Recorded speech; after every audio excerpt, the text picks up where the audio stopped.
Doctor Kantharaj, நீங்கள் எப்படி பார்க்குறீங்க? இது திமுக எதிர்ப்பு புள்ளியை ரொம்ப தீவிரமாக நாம் தமிழர் கட்சியும் மையப்படுத்துகிறாங்க, தாவேகாவும் மையப்படுத்துகிறாங்க. அப்படின்றப்போ திமுக எதிர்ப்பில் அதிமுக, தாவேகா, நாம் தமிழர் கட்சி மூன்றும் ஒரு இடத்துல சங்கமிப்பதற்கான வாய்ப்பு இருக்குதா? தமிழ்மணி சொல்கிற மாதிரி இந்த திருமாவளவன் இவங்க இன்னொரு அணியை கட்டுறதுக்கான சூழல் இருக்குது. அவங்க திமுக எதிர்ப்பு இல்லை, அது இன்டாக்ட் கூட்டணியாக இருக்கிறாங்க. ஆனால் உள்ளுக்குள்ள ஒரு அதிருப்தி இருக்கிறப்போ திமுக எதிர்ப்பு புள்ளியில் இந்த அணிகள்லாம் சேர்றதுக்கான சூழல் இருக்குதா? அப்படி சேரலைன்னா என்ன தடையாக இருக்கும்? சேர்ந்து ஆகணும். அவங்க உயிரோடு நினச்சா சேர்ந்து ஆகணும். நாம் தமிழர் கட்சி சொன்னீங்க, தாவேகா சொன்னீங்க. ஒரு கட்சி டெபாசிட்டே வாங்கலை இதுவரையிலும், இன்னொரு கட்சி நிற்கவே இல்லை. இவங்க 2 பேரும் சேர்ந்து இருக்கிற கட்சியை தோக்கடிக்க போகிறாங்கன்ற ஒரு கற்பனையில் நம்ம போயிட்டுருக்கோம். சேருவாங்கன்னு எதிர்பார்க்குறோம். என்ன கட்டாயங்கள் இருக்குதோ, என்ன நிலைமைகள் வருதோ அதுக்கு தகுந்த மாதிரி தான் கூட்டணி வரும். ஏன்னா சமீபத்தில் பார்த்தாக்கா பாஜக அவருடைய தலைவர் 2-3 தடவை வந்துட்டு போயிட்டார். இந்த கடைசியாக மதுரைக்கு வந்தபோது எந்த கட்சியும் அவங்கக்கிட்ட போய் சேர்றதுக்கான அடையாளத்தை கூட ஒரு கோடி கூட காட்டலை. இவ்வளோ நேரம் தமிழ்மணி சார் பேசிக்கிட்டே இருந்தார். யாராவது ஒருத்தர் போய் முதல்ல அமித்ஷா வந்தால் எப்படி இருக்கும்? வரிசையாக நிற்பாங்க. அன்புமணிக்கு நேரம் ஒதுக்கவில்லை. அன்புமணி முகத்தை தொங்க போட்டு கொண்டார். பழனிசாமி சந்திக்க மறுத்து விட்டார். பழனிசாமி அதிர்ச்சி. இப்படியெல்லாம் வந்த ஒரு காலம் போய் அமித்ஷா உட்காந்துருக்கிறார். அமித்ஷா அதிர்ச்சி ஒருத்தரும் சந்திக்க வரவில்லை. இந்த மாதிரி சூழ்நிலையில் இருக்குது எதிர்கட்சிகள் தமிழ்நாட்டில். இந்த சூழ்நிலையில் இவங்கெல்லாம் ஒன்றா சேருவாங்களான்னு ஒரு கேள்வி கேட்டிருக்கிறீங்க. சேர்ந்தால் நல்லா இருக்கும். அப்போ தான் எலெக்ஷனே நடக்கும். அப்புறம் தமிழ்மணியை நீங்கள் சொல்கிறீங்க ஒரு காலத்தில் அமித்ஷா இங்கே வந்தாருன்னா அதனுடைய களம் வேறு மாதிரி இருக்கும். இன்றைக்கி களம் வேறு மாதிரி இருக்குன்னு சொல்லும் பொழுது அமித்ஷாவினுடைய வியூகத்திலிருந்து சில மாறுதல்கள் உருவாகிருக்குதா? வியூகம் சரியில்லையா? இதுல வியூகம் சரியில்லையாங்கிறது அப்புறம். முதல்ல வியூகம் என்ன? என்டிஏ கூட்டணியில யார் இருக்கா? யாராவது இருக்காங்களா? முதல்ல அவங்கள டிஃபைன் பண்ணுங்க. அதுக்கப்புறம் தான் நம்ம அடுத்த பாயிண்ட்டுக்கு போகணும். எங்கள் தலைமையில் ஆட்சி அமைக்கும்ட்டார். ரைட்டு. எந்த நாட்டில் அமைக்கிறதா இருக்கீங்க? எந்த கட்சியோட அமைக்கிறதா? அதான் கேள்வி. அவங்க ஓப்பனாக சொல்லிட்டாங்களா அதிமுக தான் தமிழ்நாட்டை பொறுத்தவரை என்டிஏ லீட் பண்ணுவாங்க. தமிழ்நாட்டில் தேசிய கட்சி சொல்லக்கூடாதுங்க. தேசிய கட்சி இங்கே தமிழ் மாநிலத்தில் இருக்கிற பெரிய கட்சியோடு தான் பேசணும். அதிமுக கூட்டணியை பற்றி அதிமுக தான் பேசணும் முடியும், பாஜக பேசக்கூடாது. காங்கிரஸ் இருக்காங்க திமுக கூட, காங்கிரஸ் பேசுறது இல்லை, திமுக தான் பேசுறது. எங்கள் கட்சி கூட்டணியில் இவங்கெல்லாம் இருக்காங்க இதுதான் அப்படின்னு அவங்கக்கிட்ட தான் எல்லாம் போய் பேசுகிறாங்க. பாஜக உட்காந்துக்கிட்டு அதிமுக எனக்கு இதாக இருந்தது. பழனிசாமி இன்னைக்கு பதில் சொல்லலையே அவருக்கு. இல்லை, அவர் சொல்லியிருக்கிறாரு 2026 தனிப்பெரும்பான்மையோடு அதிமுக ஆட்சி அமைக்கும். போச்சு. வாக்கு சிதறக்கூடாது அப்படின்றதுக்காகத்தான் பாஜக கூட கூட்டணின்றாரு. அது இன்னும் தெளிவாகவே சொன்னார். கூட்டணி ஆட்சியெல்லாம் கிடையாது, நாங்கள் தனியாக தான் ஆட்சி அமைப்போம், வேணா உனக்கு 4-5 சீட்டு கொடுப்போன்னு கிளீனாக சொன்னார். எப்போ அவர் அண்ணாமலை தலைமையில் தான் கூட்டணி அப்படின்லாம் அவர் சொன்னபோது அன்னைக்கு பேசாமல் இருந்துட்டு ஏபிஎஸ் 2 நாள் கழித்து சொன்னார் அதெல்லாம் ஒன்றும் கிடையாது, கூட்டணி ஆட்சியெல்லாம் கிடையாது, பாஜக அதிமுக தனியாக தான் ஆட்சி அமைக்கும், வேணும்னா உங்களுக்கு சில இடஒதுக்கீடு கொடுத்து சில தொகுதிகளை கொடுப்போம் அவ்வளோதான்ட்டார். அதுக்கு அடுத்த மீட்டிங் அவர் போகக்கூட இல்லை. அடுத்த தடவை அமித்ஷா வந்தபோது இப்போ சந்திக்கிறதுக்கு முயற்சி கூட எடுக்கலை. அந்த அளவுக்கு நிலைமை மோசமாக இருக்குது.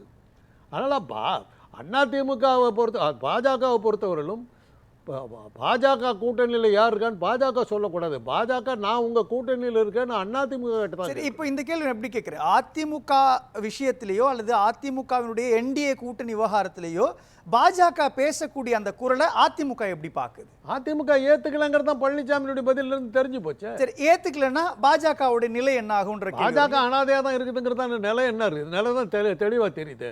என்டிஏ கூட்டணி ஆட்சி அமைக்குங்கிறான். என்டிஏ கூட்டணியில் யார் இருக்குன்னு இன்னைக்கு ஒன்று சொல்லலையே அவர். எவ்வளோ வேகமாக சொல்லுவார், நீ வந்துடுவ நீ இருக்க அத்தனை தலைவர்களும் ஒன்றா சேர்ந்து கையை பிடிச்சி தூக்கி நிற்க வேணாம். அதில் அவள் கை கொத்துட்டு நிற்பாங்களா ஒரு ஸ்டைலாக? அந்த போஸ்ட் கொடுத்துருக்க வேணாம், கொடுக்கலையே. முதல்ல உங்கள் கூட்டணியில் யார் இருக்காங்கிறத டிஃபைன் பண்ணுங்க, அப்புறம் உங்கள் கேள்விக்கெல்லாம் பதில் சொல்லலாம். தாவேகா இருக்கா உங்ககிட்ட?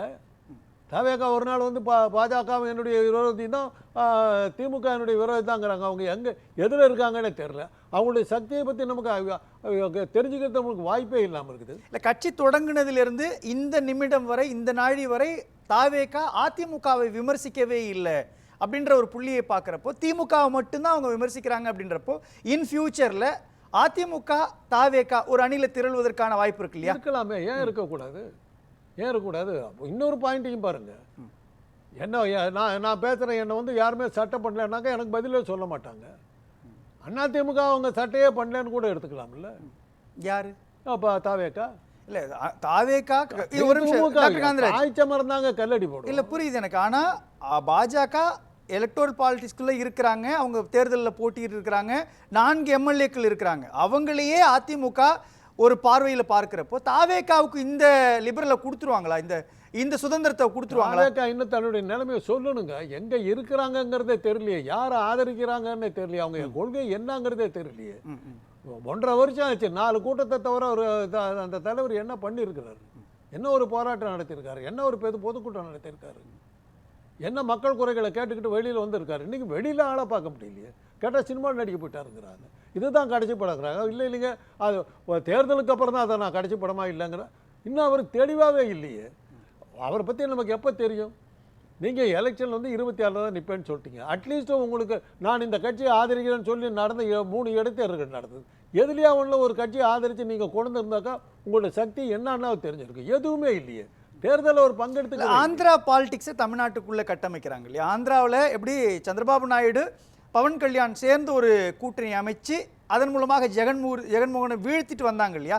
அப்படி ஒரு பாலிடிக்ஸ் தமிழ்நாட்டுக்குள்ளே கட்டமைச்சு விஜய இபிஎஸ் அதிமுகவினுடைய பொதுச் செயலர் இபிஎஸ் 2 பேரும் ஒரு கூட்டணி அமைச்சு துணை முதலமைச்சர் போஸ்ட் கொடுத்துட்டு முதலமைச்சர் போஸ்ட் இந்த கட்சியும் ஒன்று இருக்குல்ல, இந்த வியூகம் ஒன்று இருக்கு இல்லையா? அதுக்கான சாத்திய புள்ளிகளோடு ஒரு கூட்டணி அமைய வாய்ப்பு இருக்கா? அது மாதிரி யாரும் அவங்க சைட்ல இருந்து சொல்லலை, இவங்க சைட்ல இருந்து சொல்லலையே. இப்போ 2 பேரும் சந்திச்சுக்கிட்ட மாதிரி கூட தெரியலையே. 2 பேரும் அந்த மாதிரி எல்லாம் ஒரு எண்ணம் இருந்ததுன்னா இப்போ நீங்கள் சொல்கிற அந்த கற்பனைகள்லாம் இருந்ததுன்னா நேரம் போய் பேச்சு இருக்கணும் இல்லை. பழைய இபிஎஸ் தெளிவாக இருக்கிறாரு. நாங்கள் தனியாக தான் இருப்போம் அப்படின்றாரு. அவர் தெளிவாக இருக்கிறார்.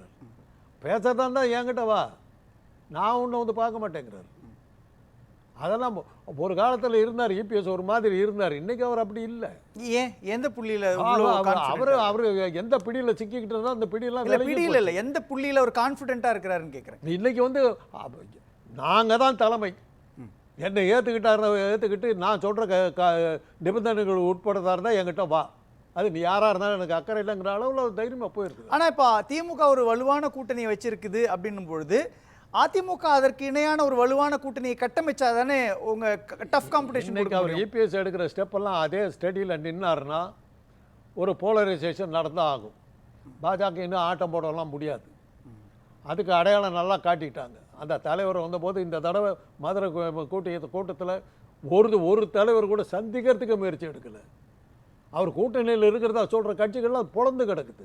இப்போ பாமகவை எதில் எடுத்துக்குவீங்க? அப்பா கட்சி எடுத்துக்குவீங்களா, மகன் கட்சி எடுத்துக்குவீங்க? 2 புள்ளி இருக்கு இல்லையா? இப்போ திமுக எதிர்ப்பில் இருக்கக்கூடிய கட்சிகளை ஓரணிகள் திரட்டுறதன் மூலமாக ஒரு மெகா கூட்டணியை கட்டமைக்க முடியும். அதுக்கான சூழல் இங்கே எப்படி இருக்குன்றது கேள்வி. இன்னொன்று, திமுக எதிர்ப்பை நாம் தமிழர் கட்சியோ அல்லது விஜயோ வைக்கிறப்போ அது ஓட்டா யாருக்கு போகுன்றது இருக்கு இல்லையா? அந்த வாக்கை அதிமுக வாங்கணும்னா சில விஷயங்கள் செய்யணும்ல வியூகம். அதிமுக அவங்க ஓட்டை ஏன் கேட்கணுங்க? இவங்களுக்கு அந்த ஓட்டு இருக்குது இல்லை. விஜய் நிரூபிக்கணுங்க. ஊடகங்கள் தானே தூக்கி விட்டுக்கிட்டு இருக்கிறீங்க. கேட்டால் 15,000 பேர் தினசரி சேர்ந்தாங்கன்னு ஒரு ஊடகம் கொடுத்து 1.5 கோடி பேர் உறுப்பினர் இருக்காங்க. எந்த கட்சி கேட்டாலும் 1.5 கோடி பேர் இருக்கிறாங்க. தமிழ்நாட்டு ஜனத்தொகை எவ்வளோங்க? எனக்கு முதல்ல அது தெரியல. இவங்கெல்லாம் கூட்டு சொல்கிறத பார்த்தாக்கா தமிழ்நாட்டு ஜனத்தொகை இடத்தோட 30 கோடிக்கு போகுது. ஒவ்வொரு கட்சியிலும் 1.5 கோடி. அது என்ன அந்த 1.5 கோடிங்கிற ஒரு நம்பர் ஃபிக்ஸடா? முதல்ல நிரூபிக்கணுங்க. அவர் ஒரு தடையாவது நின்று, ஒரு கவுன்சிலர் போஸ்ட்லையாவது நின்று எதையாவது பண்ணியிருக்கணும். ஒரு ஊர்வலமாவது நடத்தணுங்க, ஒரு பொதுக்கூட்டமாவது போடணுங்க. என்ன பண்ணியிருக்காரு? பரந்தூருக்கு அப்புறம் ஒரு ஆளை காணமே. பூத் ஏஜென்ட்டை போடுறேங்கிறாரு. கட்சிக்குள்ளே நடக்கிற விஷயம் அது பொதுக்கூட்டத்தில் பேச வேண்டிய அவசியமே இல்லை. பேசலாம்.